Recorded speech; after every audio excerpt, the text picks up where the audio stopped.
In the grand kingdom of Persia, chaos spread as Haman's wicked law decreed that every Jew must die.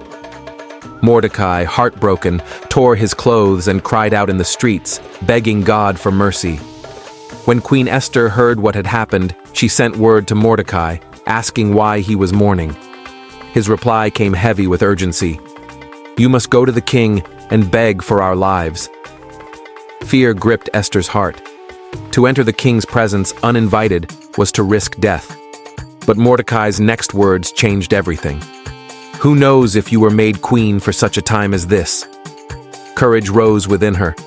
Esther sent her message back. "Gather all the Jews, fast and pray for me.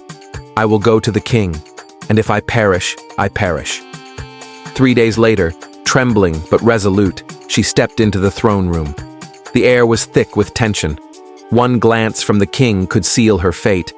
But then, he smiled and lifted his golden scepter. Esther was safe. When the king asked what she desired, Esther invited him and Haman to a special banquet. Haman, bursting with pride, strutted home declaring, "The queen invited me alone." Yet his joy turned to fury when he saw Mordecai refuse to bow before him.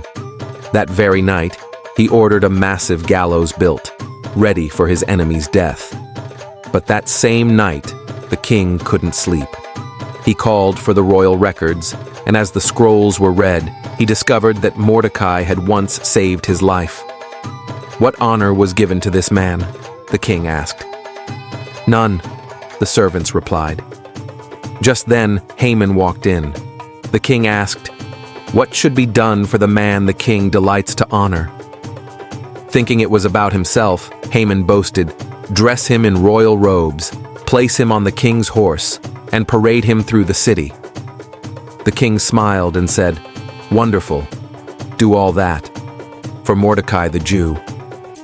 Haman's face drained of color as he led Mordecai through the streets, shouting his praise for all to hear.